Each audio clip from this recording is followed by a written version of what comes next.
Way back then, the football club played just across the way there at Leeds Road and had a ground that was falling short of the Taylor report. And all of a sudden, this vision emerged from nowhere that Huddersfield should have an international stadium. And I can remember all sorts of people coming in with the plans for the stadium and this, that and the other, and I thought, there's no way in a million years this is going to happen. It took a brave man as chairman of the football club to come to the local authority and propose that we try and achieve something together.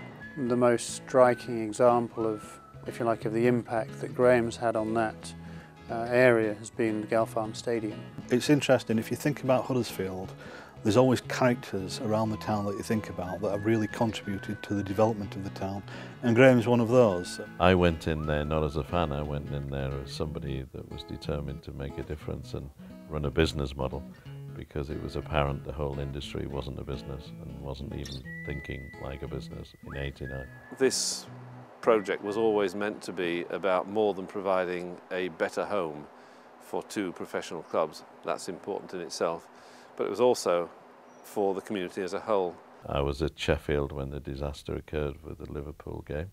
The reports that came out afterwards and the recommendations for safety in Stadia Ground also had an influence in what I would like to achieve and do. Because, you know, up until then most fans had been treated as animals in cages and things, which were wrong, very badly wrong. Both the football ground and the rugby league ground were falling a long way short of government requirements. Both clubs were kind of forced into a situation where they needed to find a new home. The opportunity came when the rugby club had a problem financially and was getting into difficulty. The local authority didn't really want to invest or support them on their current site, which was the old Fartown ground. We were, shall we say, not making money as Huddersfield Town Football Club. And so I went to the leader of the council, John Harmon, and said that I would very much like to create a new stadium. We needed to be sure this wasn't just another, if I might say so, harebrained scheme cooked up by an over-ambitious club. It did look very ambitious to begin with, but Graham came along and convinced us that it was achievable. We had a small group of people. You had Graham and his friends from the private sector that showed a lot of vision and leadership. We had an inspirational council leader called John Harmon, now Sir John Harmon, who was a really good chief executive called Rob Hughes. And you had me, who was trying to knit this together by bringing the private sector and the public sector together. I just couldn't understand why you'd want to get involved in a football club, because you're going to blow money, whatever happens, you're going to be unpopular, etc., etc., etc.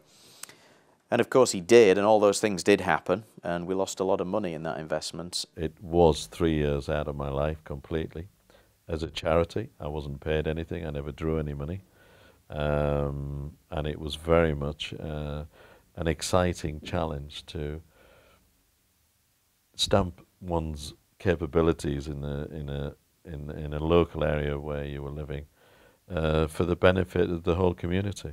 We called it at the time, we referred to it as a flagship, but it was meant to show that the town was going somewhere, and that's what it did, because it got national recognition. It was Building of the Year in, I think, 1993 or 4, I can't remember. People looked at it and said, that's in Huddersfield?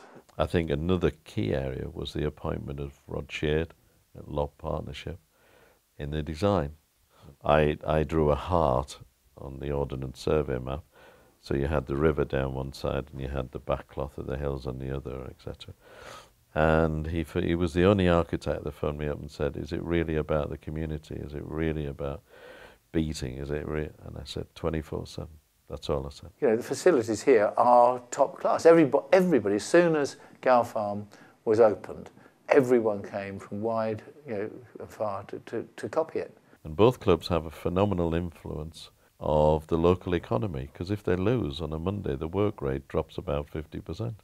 People are depressed, they're upset, they're annoyed. The spin-off effect is quite alarming, actually, when you look at the statistics. The stadium sets the tone of the town. Why would you want a second-rate shopping centre if you've got the stadium down the road that is, super class? This stadium is part of a bigger package. It's part of a very good education system with one of the best sixth form colleges in the country and a good university.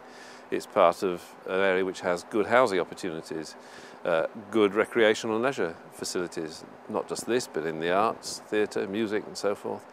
And when you put all that together, it makes it a much more attractive package for investment. We were lucky we had the leadership of the council with the private sector, and we were lucky that someone had the vision to say, look, you know, doing this together as a joint venture could be path-breaking.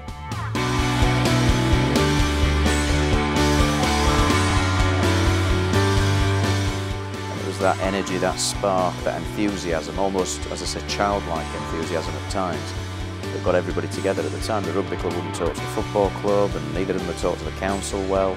And to get them all around the table and to manage that situation with his charm and enthusiasm was probably, in my opinion, his greatest ever achievement.